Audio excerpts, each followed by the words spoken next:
Hiring is one of the most painful and confusing areas for small business owners. And if you've ever made a bad hire, then you already understand how deeply it can affect your business, your finances, and even your peace of mind.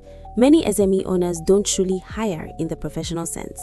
Instead, they pick someone because the person seems available, or because a relative needs work, or because a neighbor's daughter looks responsible enough. This kind of guesswork is exactly what leads to endless stress, poor performance, and constant turnover. The truth is that one wrong hire can drain your energy, reduce sales, damage your customer experience, and produce losses you may not see until it is too late. Today, I want to show you in detail how to hire the right way, even if your business is small, even if your budget is limited, and even if you have gotten burned by bad hires in the past. Hiring does not have to be a gamble. It can be a structured, predictable, and reliable process that gives you confidence instead of fear. Stay with me, because what you're about to learn will genuinely save your business from unnecessary mistakes. First, let's talk about why most small businesses hire wrong. It usually starts with urgency. A staff member quits without notice, sales are dropping, work is piling up, and panic sets in. That panic is the fuel that makes many business owners say, "Please, I just need someone immediately." The problem is that when you hire in a hurry, you accept whoever is available instead of waiting for someone who is actually qualified. This is how you end up with employees who stress you for months or even years. Another major reason small businesses hire poorly is that they do not define the job clearly. Many owners believe that employees should just know what to do, as if reading minds is part of the job description. When a role is vague, performance will also be vague. If you can't clearly describe what someone is supposed to do every day, they will create their own interpretation, which often has nothing to do with your expectations. Confusion is the natural result of unclear roles, and confusion eventually becomes conflict. A third problem is that business owners often prioritize loyalty over competence. Loyalty is beautiful, it is valuable, but loyalty without skill can quietly destroy your business. A loyal but unqualified person will still cause errors, losses, delays, and inefficiency. You may like them personally, but liking someone does not mean they can perform the job. Another mistake is failing to test candidates. Many business owners rely only on verbal interviews, and the candidate tells wonderful stories about being hardworking, smart, or experienced. Because there is no skills test, you end up hiring someone you assume can do the job, only to discover later that they cannot. Skills cannot be guessed, they must be tested. And one of the biggest mistakes is hiring out of pity. Helping people is good, but your business is not a charity organization. When you hire someone because you feel sorry for them, you risk putting your entire business under emotional pressure. Hiring out of compassion is noble, but if the person cannot do the job, you will be the one suffering later. Pity-based hiring is one of the fastest ways to frustrate yourself. Now that we've explored why most small businesses hire wrong, let's move into what I call the smart hiring system for SMEs. This system has only a few steps, but each one is crucial. When you follow them properly, your chances of hiring the right person increase dramatically. The first step is defining the role clearly.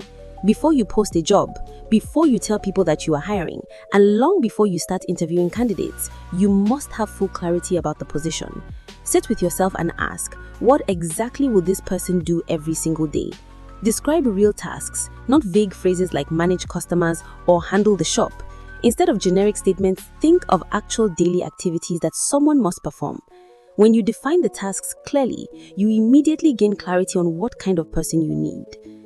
After defining the tasks, you must identify the skills the person needs. Forget words like smart or teachable. Think of real practical abilities. Can they communicate well? Can they use a point-of-sale machine? Do they understand customer service? Can they handle inventory? Can they use basic digital tools? These skills must be clear to you before the hiring process even begins. The next thing to define is how you will measure their results.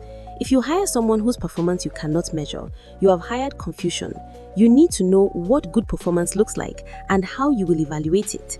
When you define your expectations up front, you create a path for accountability. This alone reduces hiring mistakes by a huge amount because it prevents you from hiring someone simply because they seem nice. You will hire based on clarity, not vibes. Once you have clearly defined the role, the skills, and the performance expectations, the next step is attracting the right candidates. Many SMEs make the mistake of posting vague job descriptions that attract unqualified applicants. Think of posts like "Sales Girl Wanted," "Must live nearby." This type of posting attracts anyone who feels they need work, not people who actually fit your business needs. Instead, you should create job posts that speak directly to the type of person you want. Describe the role in a simple and professional way. Explain the qualities you need. Mention that training is available if necessary, and provide a clear link or method for applying.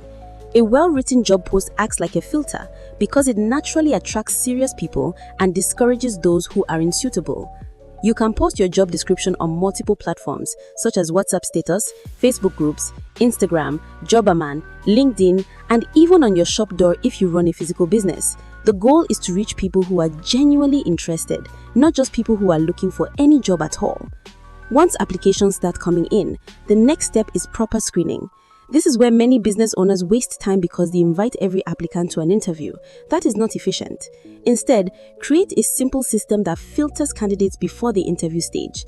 Ask them to submit a short written application explaining their experience or their interest in the role. This single step instantly shows who can communicate clearly, who is serious, who pays attention, and who is willing to make an effort.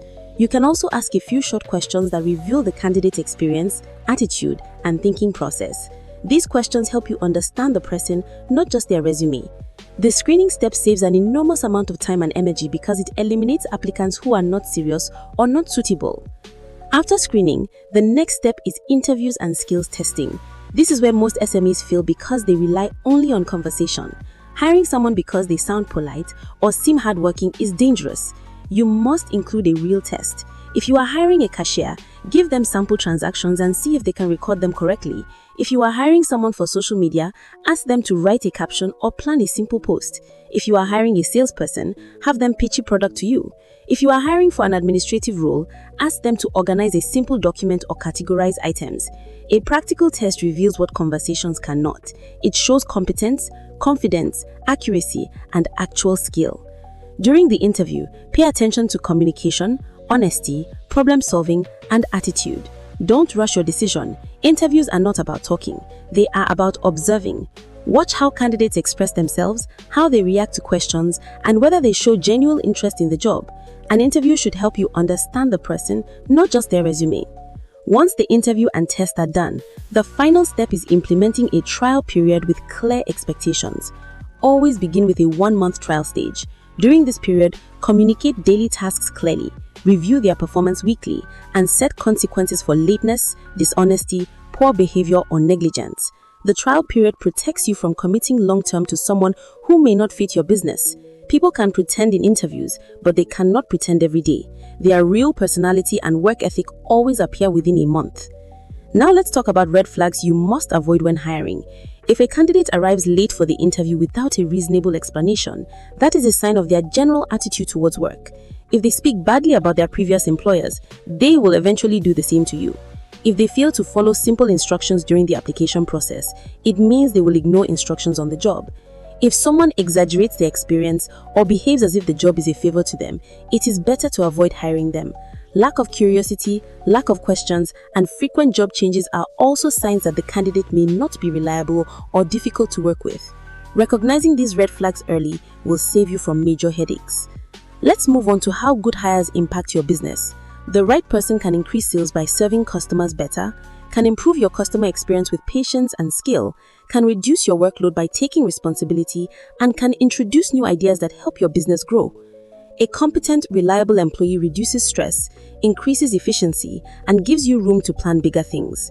One great staff member is far more valuable than 10 confused or unskilled ones. When your team is strong, your business becomes stronger. In closing, if you want your business to grow sustainably, you must stop hiring randomly and start hiring intentionally. A great business is built by great people, not by chance and not by guesswork. Hiring is not an emergency exercise. It is a strategic decision that shapes the future of your company. Apply the smart hiring system consistently, and you will begin to see the difference in the quality of your staff, the performance of your business, and the peace you feel as an entrepreneur. Before you go, I want you to tell me in the comments, what part of hiring stresses you the most? I want to address your challenges in the next episodes. Don't forget to like, comment, share, and subscribe for more simple and practical business lessons designed specifically for SME owners. I'll see you in the next video. Always remember this: smart hiring is smart business.